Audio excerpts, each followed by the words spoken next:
Ja, hallo liebe Freunde zu unserem neuen Film. Heute mal was ganz anderes. Heute bin ich nämlich mal Busfahrer. Wir haben hier was aufgetrieben, was ich wirklich völlig cool finde. Und zwar ist das ein Bus von 1965, Mercedes-Benz, ganz großes Logo hier vorne. Das ist ein 319er Bus mit 50 PS Dieselmotor. Und wenn der komplett bestuhlt ist, da konnte der 18 Leute mitnehmen. Aber wir haben den jetzt runtergelastet, das heißt der Vorbesitzer, da sind jetzt nur Plätze für 9 Bänke und dann ist es ja ein 7,5 Tonnen, also unter 7,5 Tonnen. Dann kann ich den mit meinem alten originalen Führerschein auch fahren und das machen wir jetzt mal. Das Tolle an dem Bus ist, er ist komplett restauriert, er ist im Zustand neuwertig und diese ganzen Details, der ist ja übrigens mal nach Schweden ausgeliefert worden, das haben wir erzählt. Hier originale alte ADAC-Plakette hier vorne. Also ihr kennt die vielleicht noch, diese Busse. Wir sind 1955 auf der IAA das erste Mal vorgestellt worden als Bus, dann als Pickup. Na, Pickup ist falsch, ne? Wie hießen die noch gleich? Na, Pritsche, oder? Ja, als Pritschenwagen oder als Kastenwagen. Gab es ja auch eine Feuerwehr. Also ältere Generationen und Herrschaften wird das alles so kennen. Nur ein Bus ist mittlerweile absolut selten, gibt es so gut wie gar keine mehr. Die hatten große Rostprobleme und der ist ja voll restauriert. Da muss man halt nachgucken und der ist wirklich top im Zustand. Und wie der jetzt funktioniert, das erklärt uns jetzt mal Schorsch.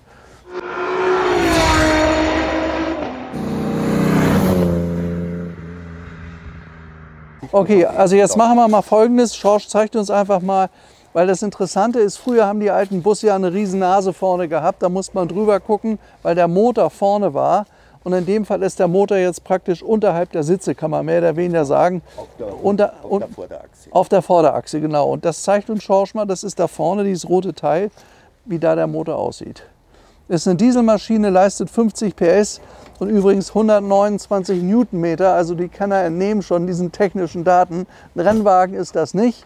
Bei bestem Wetter vielleicht 95 Stundenkilometer, sonst eher 90. Aber das reicht ja nicht. Also damals ist man damit bis nach Italien gefahren. Das ist ein richtig toller Urlaubswagen gewesen. Hat 18 Leute mitgenommen. So, das ist die Maschine. Da sitzt der Dieselmotor drin. Verständlicherweise. Das ist die Einspritzpumpe. Ja. Das sind die Einspritz, wo der Diesel eingespritzt wird. Ja. Das sind die Glühkerzen. Da sieht man das Gasgestänge gut. Ach toll. Ist sehr schön zugänglich. Toll zugänglich, war ein völlig neues Konstrukt. Anfang der 50er Jahre gab es ja Ford und die anderen Autos, Opel Blitz hat es damals gegeben. Mercedes hatte kein Konkurrenzprodukt und dann hat man 1955 auf der IAA das Modell eingestellt, hatte einen Riesenerfolg, hat bis 1967 alleine fast 140.000 Fahrzeuge verkauft, aber wohlgemerkt, vom Bus nur relativ wenige und die gefahren sind, sind mehr oder weniger alle verrostet. Das ist eine absolute Seltenheit hier. So wie der jetzt fährt und was der für einen Spaß macht, das zeigen wir euch jetzt mal. Vorne Motor nochmal zeigen. Ja, vorne Motor. Gute Idee. Schorsch, genau, das machen wir. Also da hat man einen Vierkant.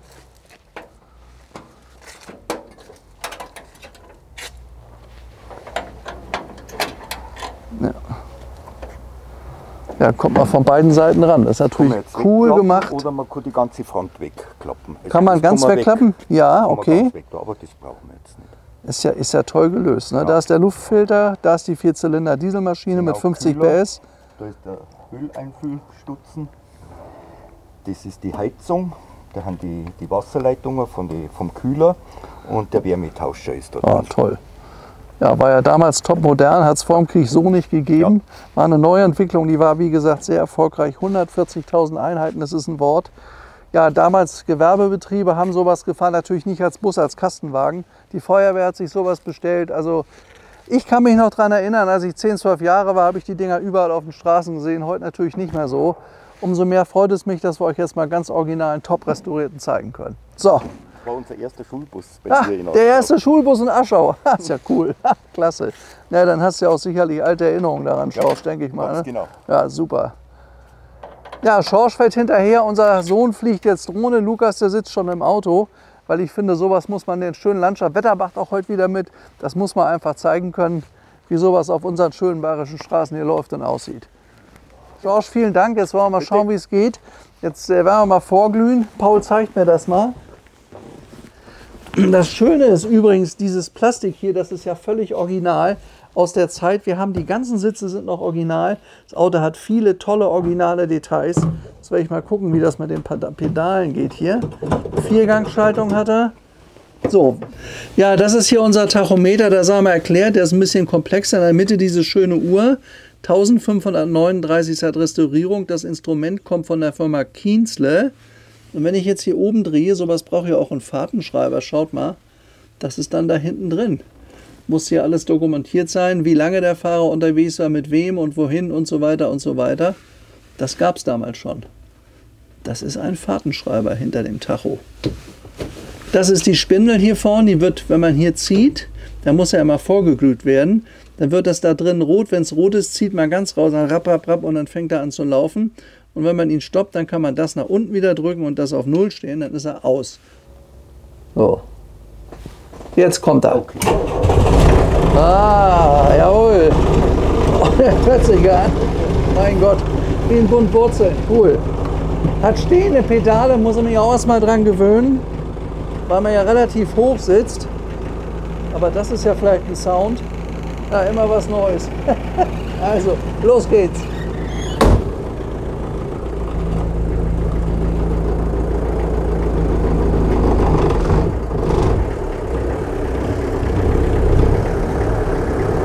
Das ist ja ein Ding.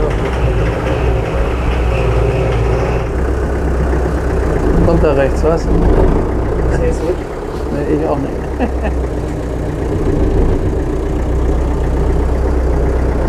Ja, das ist jetzt für mich auch mal was ganz Neues hier. Mercedes 319 Diesel Bus. Also hat schon mal eine irre Geräuschkulisse. Das muss ich wirklich sagen. Auto ist ja wohlgemerkt voll restauriert. Hat seit Restaurierung jetzt 1500 Kilometer gelaufen. Also man merkt, dass das alles neu ist. Es ist ein völlig cooles Fahrgefühl.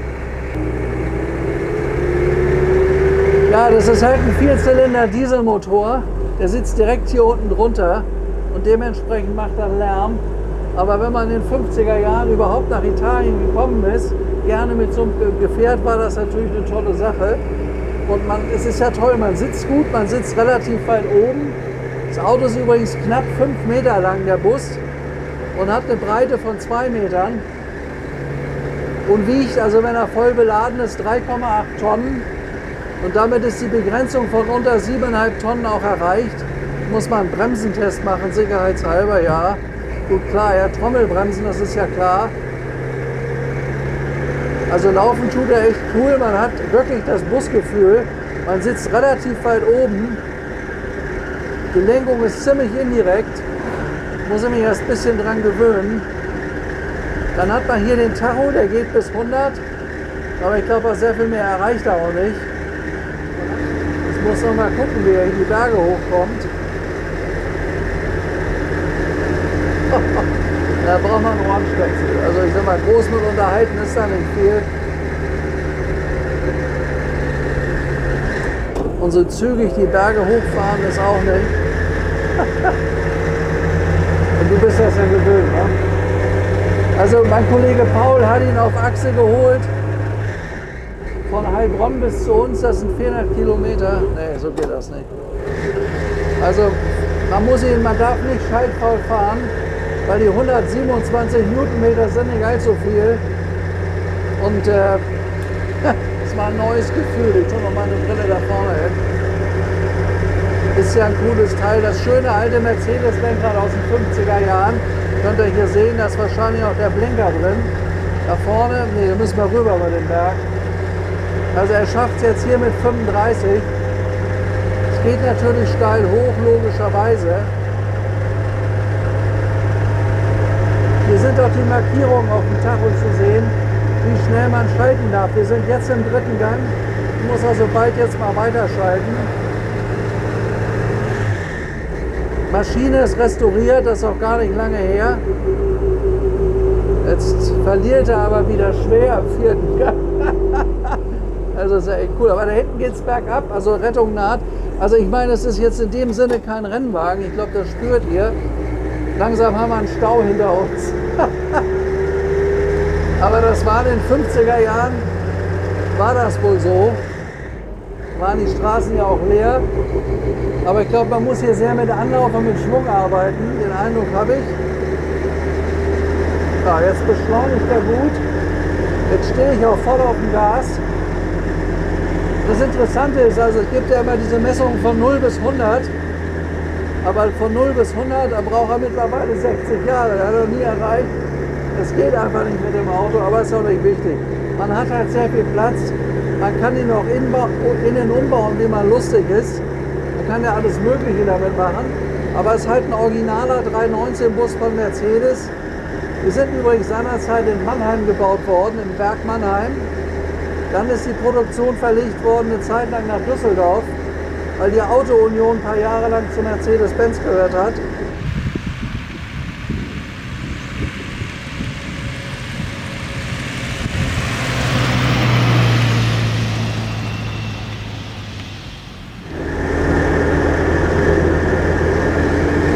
Ja, im 4. Gang fährt er einigermaßen zügig, aber ich würde mal sagen, also so Dauergeschwindigkeit ist so 70 bis 80, mit ein bisschen Glück auch mal 90, wenn es gut geradeaus geht. Aber das Fahren erfordert doch sehr viel Aufmerksamkeit von seinem Besitzer, obwohl das Auto voll cool ist. Ich finde sowas ja absolut Kult. Ja, der Seitenhalt der Sitze ist jetzt nicht so besonders.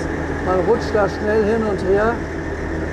Ist auch kein gefederter Sitz, wie es das aus dem LKW-Verkehr gibt, sondern halt ein einfacher Sitz. Ich bin gespannt, ob er hier hochkommt.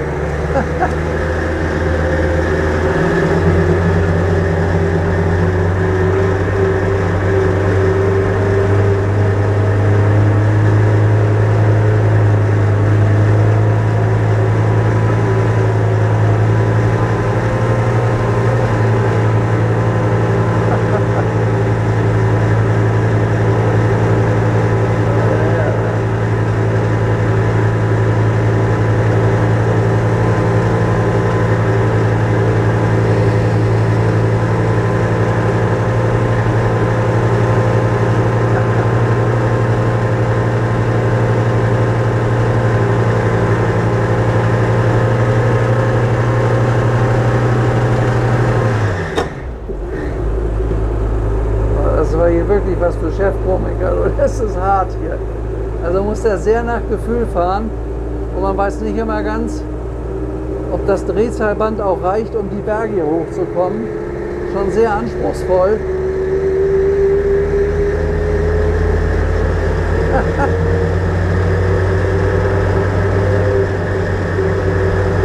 Ja, so hat man sich fortbewegt in den 50er Jahren.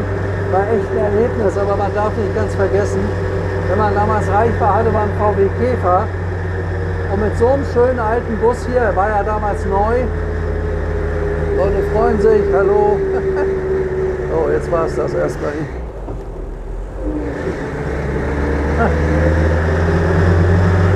Aber wenn man so ein bisschen fährt, kriegt man das Gefühl für die Maschine, die relativ hoch dreht, das hört er ja, glaube ich.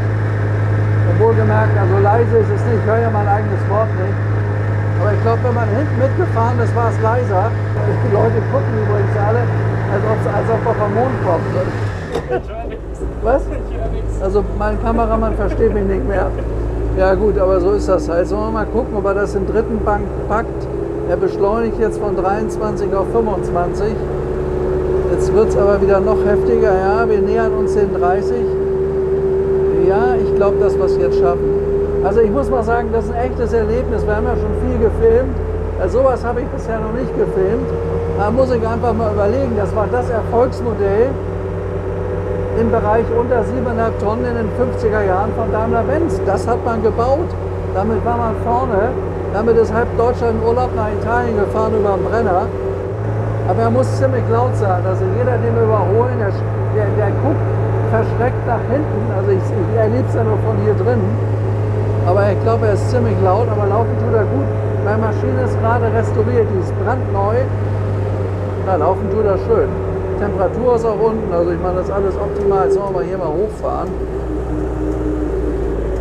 Also es ist wirklich ein cooles Erlebnis. Oh, jetzt bleiben wir fast gegen die Tour. Also Seitenführung der Sitze ist nicht ganz 100%ig. Das ist ja echt der Hammer. Ja, das ist auch wieder Freude am Auto, das kann ich euch versprechen. Ja, sowas hatte ich noch nicht, aber das ist echt ein einmaliges Erlebnis, so einen Bus zu fahren. So, jetzt machen wir den mal aus, ne? Dann können wir uns auch wieder verstehen, sonst versteht man kein Wort mehr. Also Auto ist nicht ganz leise. Was ist denn das hier?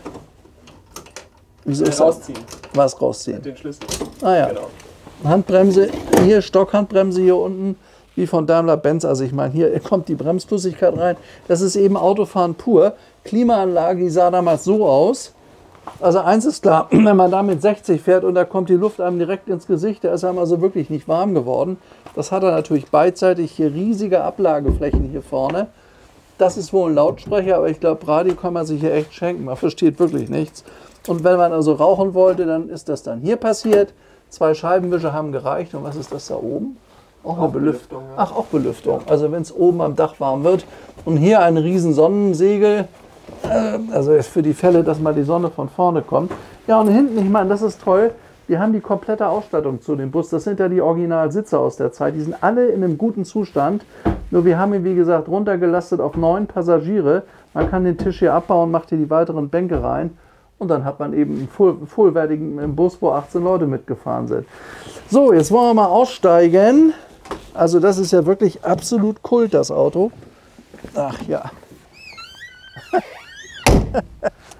Ja, jetzt schauen wir uns mal den Bus hier auf der Wiese an. Das ist ja hier also wirklich touristisch. Hier passt er auch her. Das ist hier, es gab ja wahrscheinlich einen Reiseleiter oder einen Reiseführer oder sowas. Also da vorne der Fahrer. Er fuhr hier nebenan mit, da konnte man also nicht nach hinten durch.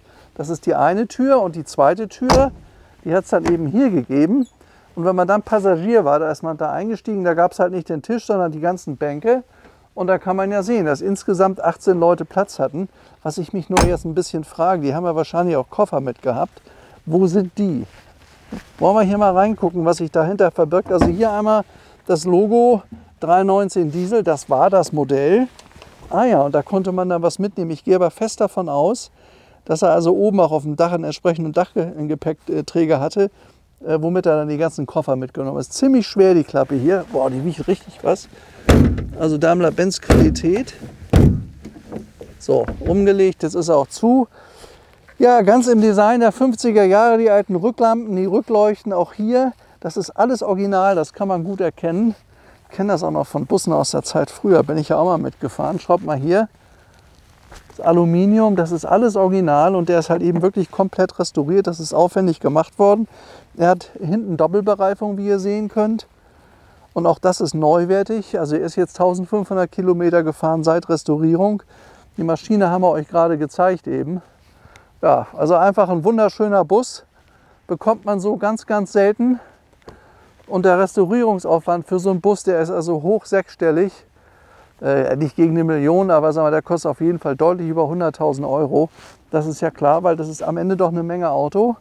Obwohl er nur 5 mal 2 Meter ist, also mit rechteckiger Würfel, sage ich mal.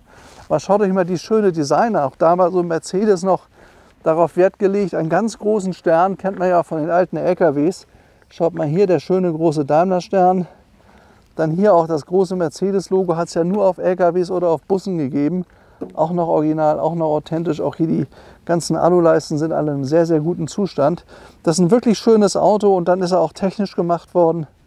Ja, also ist was Besonderes, sieht man nicht jeden Tag. Ja, also eben gerade erzählt mir der Schorsch, dass er früher damit immer zur Schule, er wohnte in Aschau in den Bergen drin, das ist da hinten rein. Eben erzählt er mir gerade, dass er früher, das war sein Schulbus. Erzähl mir mal die Geschichte. Okay, der ist im Winter mit Heckantrieb total schlecht und besonders in die Berg. Und da haben wir als Schulkinder viel schieren müssen. Der Busfahrer, Kinder raus! Dann haben die Türen aufgegangen und wir haben den Bus geschoben. Wahnsinn! Ja, so war das in den 60er Jahren, ja. Ne? 60er, 70. 74 war das. Da sind die noch gefahren? Ja, der war schon uralt, rostig und Aber hat die Kinder aus Aschau noch wohin in die Schule gebracht? von Sachang nach Aschau. Von Sachang nach Aschau. Also wie gesagt, im Einsatz über Jahrzehnte kennt jeder. Ja. Musste man hier früher schieben und die Schüler haben es getan. Ja, klar. Ich glaube, heute wäre sowas gar nicht mehr, würden die gar nicht mehr machen. Das kann man sich gar nicht vorstellen. Mit so einem Bus ging das damals. Das Schnell noch nebenbei eine Schneeballschlacht gemacht Ja. mit dem Busfahrer. Das war Ehrlich? der, klar. ist ja cool. Also jeder kannte jeden. Ja, klar. Ah, das ist doch richtig gut. Ja, vielen Dank. War mal ganz interessant, das mal zu hören. Ich kann mir das gar nicht so vorstellen. Ich kann mich erinnern, zu der Zeit 1970 war ich in Hannover in der Schule, gab es einen großen Setra-Bus, aber die waren so groß, die konnte man ja nicht schieben. Aber auch so ein relativ altes Ding, nur 3-mal so groß. Aber hier in den Alpen gab es natürlich diese Busse. Und das war so die einzige Verbindung mit hin zur Außenwelt, schätze ich mal. Genau. Ja, ja. Übrigens, die haben hier so die ganzen Dokumente und Unterlagen zum Auto. Also hier haben wir den Original-Produktionsauftrag an die Daimler-Benz Aktiengesellschaft, Firma Philipsons Automobil in Stockholm. Die haben das bestellt in Grau mit Beige. Schaut mal hier, Bodenbelag Grau, Stoßstangen, Räder, DB, also alles authentisch. Windschutzscheibe, Sieglerglas, Sicherheitsglas, Auspuff rechts, Kollisionsschutz. Also was man da an extra so bestellen konnte, haben die damals gemacht. Das ist gewesen 1965. Jetzt haben wir hier noch ein paar, ja, hier ist die Datenkarte. Das ist die Original-Datenkarte zu dem Auto, kann man hier sehr gut sehen. Scheint die Sonne auch gerade herrlich drauf. Und dann haben wir hier noch diverse Fotos von der Restaurierung. Ich glaube, das gibt es noch vollständiger. Aber so ähnlich muss unser Kollege Schorsch auch unterwegs gewesen sein, nur das ist in Schweden. Also wenn es da mal ganz hart zur Sache ging, muss man halt eben schieben. Ne? So war das. Oh, der hat da hinten einen Riesenkasten fürs Gepäck. Aha, so hat man das damals gelöst. Ja, und dann sah er natürlich so aus nach einigen Jahren. Verrostet, das ist das große Problem bei diesen Autos, ist sehr korrosionsanfällig. Und dann ist er wirklich komplett entkernt worden und vollständig neu aufgebaut. Hier ist die Maschine, auch das ist belegt. Wie der Motor dann komplett neu revidiert wurde, ist gar nicht lange her. Und laufen tut er ja schön, ist vielleicht kein Rennwagen, schaut mal hier. Also es ist alles da, man kann, hier ist dann die Lackierung, die dann angefangen wurde. Es ist sehr aufwendig gemacht worden. Ja, auch die Technik, die Achsen, Blattfedern. Alles revidiert, haben wir alles da zur Einsichtnahme. Also echt ein cooles Auto. Ich sitze hier jetzt gerade auf den Original Mercedes sitzen. An die kann ich mich auch noch erinnern. Man konnte sich da mal so herrlich festhalten, hier an diesen tollen Chromstoßstangen. Nicht Stoßstangen, Haltestangen natürlich. Und dann hier oben, schaut mal hier, auch die Netze, ist ja wirklich nett gemacht alles. Also diese ganzen alten Details, wie der sein Leben lang unterwegs war, hat er auch. Und ich persönlich, ich meine gut, ich habe jetzt keinen Busführerschein, aber ich würde das total cool finden, wenn der hier wieder alle Sitze hat. Wir haben sie ja da, können die also auch mitliefern. Da muss man nur, was war das denn jetzt? Die GoPro da hinten. Okay, ich dachte schon, das war jetzt explodiert was. Nein. Ja gut, also voll cooler Bus, wirklich ein tolles Auto, hier alles authentische Details. Schön restauriert, alles hier oben, so wie das mal gebaut wurde, ist es auch wieder zusammengefügt worden.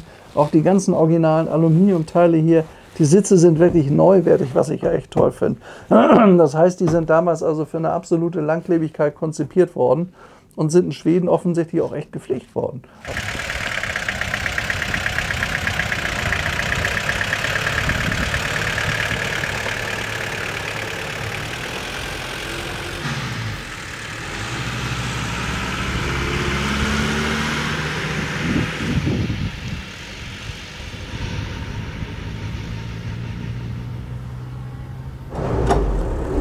Muss man sich wirklich dran gewöhnen, aber wenn man zu Fuß laufen muss und die Alternative hat, man kann mit so einem Bus fahren, nimmt man natürlich immer so einen Bus, aber es ist wirklich ein Vehikel aus einer anderen Zeit.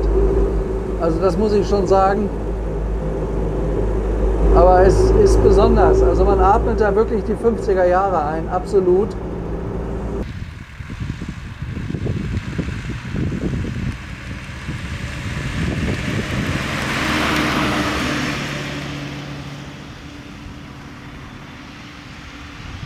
Aber im dritten Gang macht er jede Steigung, kommt er herrlich hier hoch.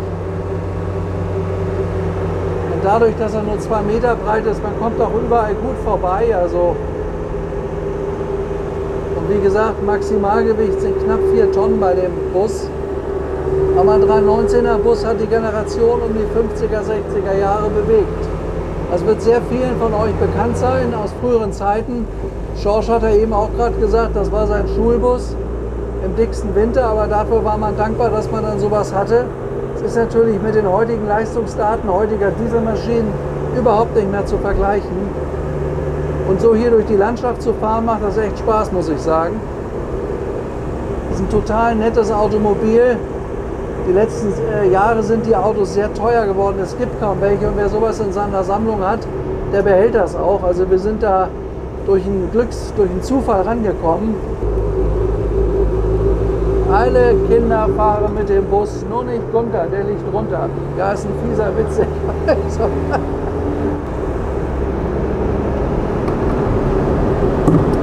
So, jetzt hier am besten wieder mit Anlauf.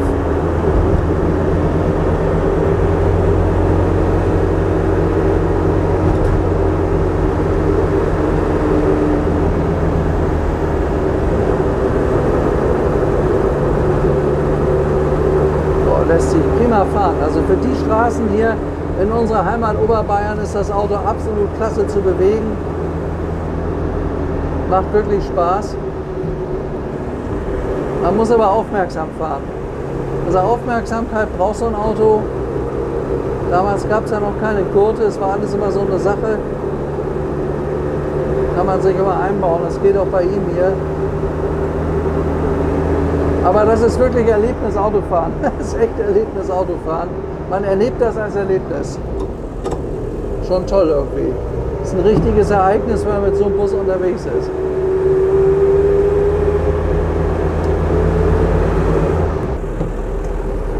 Ach, wie schön. Also das war jetzt mal ein Erlebnis hier. Bus 319 von 1965, einer der späten Busse. Wie gesagt, ab 55 gab es die auf der IAA in Frankfurt vorgestellt. Also es hat mir einen riesen Spaß gemacht heute. Ja, und dann sage ich Tschüss, bis zum nächsten Film. Ich hoffe, das macht euch Spaß, das hier zu sehen. Mir hat es eine riesen Freude bereitet. Bis dann. Okay, ciao.